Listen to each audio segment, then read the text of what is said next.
आमतौर पर जब आप रेलवे टिकट बुक करने जाते हैं तो आईआरसीटीसी की वेबसाइट पर इतने ज़्यादा ऑप्शन होते हैं कि कई बार उन ऑप्शनों में जाते जाते ही पूरा आपका सर्वर स्लो होता है और टिकट बुक नहीं हो पाती।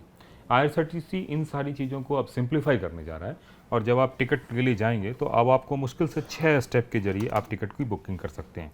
सबसे पहले आप अगर हम इसमें देखें तो बुक टिकट में जाते हैं। जैसे मान लीजिए न्यू दिल्ली से मैं मुंबई सेंट्रल के लिए एक कोई टिकट ले रहा हूँ और ये टिकट 17 तारीख की है और हमने ऑल क्लासेस में इसमें चेक कर लिया। ठीक है, तो अब जो हमने ये टिकट किया है, ये टिकट हमने मान लीजिए जनरल क्लास में लिया है और जनरल क्लास की एक गोल्डन टेम्पल है, इसमें हम इसको टिकट बुक करना चाह रहे हैं। तो अभी जो टिकट बुक होता है उस टिकट में क्या होता है कि जब आप बुकिंग में जाते हैं तो जाने के बाद कई तरह की चीज़ें इसमें आपको देखने को मिलती हैं और उसमें 2-3 तरह की जो परेशानियां हैं वो परेशानी आती है। जैसे कि मसलन कि अगर मैं आपको दिखा रहा हूँ, AC 2 टायर का मैंने ऑप्शन देखा अवेलेबल है। अब जब हम बुक करने जा रहे हैं तो प्लीज़ सेलेक्ट क्लास इसमें आ रहा है। अब क्लास हमने ऑलरेडी इसमें सेलेक्ट कर रखा है। अब जब हम बुक में जा रहे हैं तो फिर बुक नाउ की, तो इस तरह की तमाम कई सारी ऐसी परेशानियां आती हैं जो परेशानियों से हम और आप दो चार होते हैं। रेलवे ने दावा किया है कि अब इन सभी परेशानियों को वो दूर करने जा रही है और अब बहुत ज़्यादा जो है इसमें एक तरीके से आपके पास ऑप्शन में कैप्चा और तमाम तरह की चीज़ों को इसमें हटाया जा रहा है, जिससे कि आप जितनी जल्दी हो सके टिकट को बुक कर सकते हैं। और उस बुकिंग में जो जो चीज़ें आ रही हैं उन चीज़ों को अगर हम बात करें तो उसमें सबसे पहली बात है कि इस पूरे सिस्टम को सिर्फ 6 स्टेप्स में रेलवे पूरा करने जा रही है।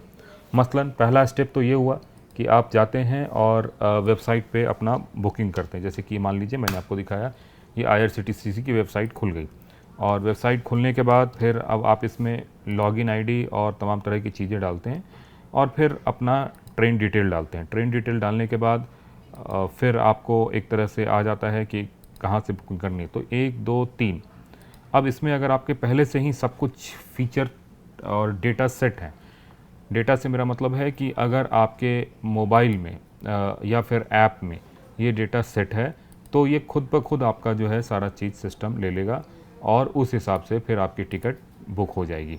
तो ये जो पूरा सिस्टम आपको दिखा रहा है इसमें अभी कैप्चा और तमाम तरह की चीज़ें निकल कर सामने आती हैं, लेकिन आईआरसीटीसी का दावा है कि आने वाले दिनों में इस तरह की कोई परेशानी नहीं आएगी। सिर्फ और सिर्फ आपको लॉगिन आईडी करना है, लॉगिन आईडी के बाद डेस्टिनेशन और ऑरिजिनेशन का इसमें डिटेल डालना है, क्लास डालना है।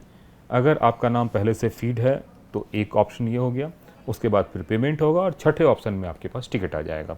और अगर आपका नाम फीड नहीं है, अगर आप किसी दूसरे पैसेंजर के लिए टिकट लेना चाहते हैं तो उसको फीड करने में आपको 2 स्टेप और जाना पड़ेगा। मतलब पहले 10 और 12 स्टेप जो लगते थे उसको घटा के सिर्फ और सिर्फ 6 स्टेप कर दिया गया है। आईआरसीटीसी ने इन सारी तैयारियों को अंतिम जामा पहना दिया है, लेकिन इसका एक रियलिटी चेक हो रहा है और इसमें क्या कोई सुधार हो सकता है, कोई चीज़ हो सकती है, उसको लेकर आईआरसीटीसी तमाम इस पे काम कर रहा है। तो निश्चित रूप से आने वाले समय में आईआरसीटीसी का जो बीटा वर्जन है वो लॉन्च हो जाएगा। इसमें 2 से 3 हफ्ते का वक्त लगेगा, लेकिन एक बार जब वक्त लग जाएगा तो उसके बाद ये जो पूरा टिकट प्रोसेस है ये बहुत ही आसान हो जाएगा और बहुत ही कम समय में टिकट की बुकिंग हो सकती है। आमतौर पर ऐसा देखा जाता है कि जितने लंबे प्रोसेस होते हैं कभी कभी सर्वर फेल हो जाता है, कभी सर्वर डाउन हो जाता है, तो इन सभी चीज़ों से टिकट बुक होने में परेशानी होती थी। लेकिन अब जाके इस नए स्टेप से सिर्फ 6 स्टेप में आईआरसीटीसी का टिकट बुक हो सकता है। कैमरामैन खुर्शीद के साथ कुमार कुंदन, TV9 भारतवर्ष, दिल्ली।